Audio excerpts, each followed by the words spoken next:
அன்புக்குரியவர்களே, ஆண்டவர் இயேசுவின் இனிய திருப்பெயரில் உங்களை அன்போடு வாழ்த்துகின்றேன். இயேசுவின் ஆளுமை என்னும் தொடரில் இயேசுவின் ஆளுமையின் பல்வேறு பரிமாணங்களை, அவரது நல்ல பண்புகளை, அவரது இயல்புகளை, சிறப்புகளை, தனித்துவங்களை உங்களோடு பகிர்ந்து வருகின்றேன்.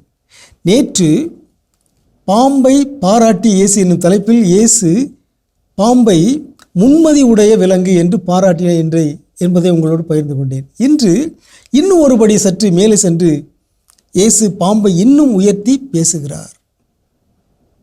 விவிலியம் பாம்பை சூழ்ச்சிமிக்க ஒரு விலங்காக காட்டுகிறது. தொடக்க நூலிலிருந்து திருவெளிப்பாடு வரையில் அரக்கப்பாம்பு, சூழ்ச்சிமிக்க பாம்பு, அது அழகின் அடையாளமாக இருக்கிறது.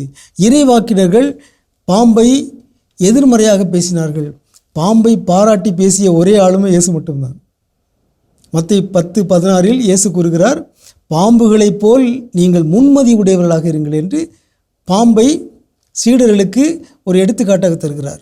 யோவான் நற்செய்தி 3ஆம் அதிகாரத்தில் 3:14 இயேசு இன்னும் ஒருபடி மேலே சென்று சொல்லுகிறார். 3:14 பாலை நிலத்தில் மோசேயால் பாம்பு உயர்த்தப்பட்டது போல மானிட மகனும் உயர்த்தப்பட வேண்டும். இதனுடைய பின்புலம் நமக்கு தெரியும். எண்ணிக்கை நூல் 21 அதிகாரம் 8-9 நாம் வாசிக்கிறோம். கொள்ளிவாய் பாம்பொன்றை செய்து அதை ஒரு கம்பத்தில் பொறுத்து கடவுள் மோசேயிட்ட சொல்கிறார். கடிக்கப்பட்டோர் இதை பார்க்கிற ஒவ்வொருவனும் பிழைப்பான் என்றார். அவ்வாறே மோசே ஒரு வெண்கல பாம்பை செய்து அதை ஒரு கம்பத்தில் பொருத்தினார். பாம்பு கடித்த எந்த மனிதனும் இந்த வெண்கல பாம்பை பார்த்து உயிர் பிழைப்பான் என்று சொல்லப்பட்டிருக்கிறது.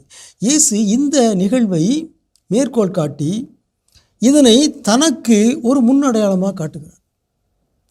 பாம்புகளைப் போல முன்மதி உடையவர்களாக வாழுங்கள் என்று சீடர்கள் சொல்லிய இயேசு இப்பொழுது என்ன சொல்கிறாரு? இந்த பாம்பு எனக்கே முன் அடையாளமாக இருக்கிறது. பாலை நிலத்தில் பாம்பு உயர்த்தப்பட்டது போல மானிட மகனும் சிலுவையில் உயர்த்தப்பட வேண்டும். எனவே பாம்பை இங்கே இயேசு தமக்கு ஒரு முன்னடையாளமாக மாற்றிவிட்டார்.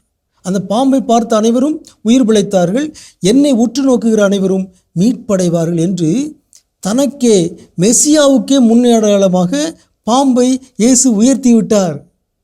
அருவருக்கத்தக்க சூழ்ச்சிமிக்க ஒரு விலங்கு என்று கருதப்பட்ட ஒரு விலங்கை இயேசு தனக்கே முன்னடையாளம் மாற்றி பெருமைப்படுத்தி விட்டார். இதுதான் இயேசுவின் ஆளுமை.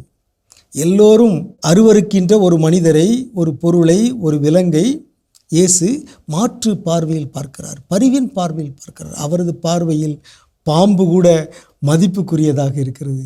இயேசுவை போல நாமும் எல்லோரையும் மதிப்போடு, மாண்போடு, பரிவோடு பார்ப்போமாக.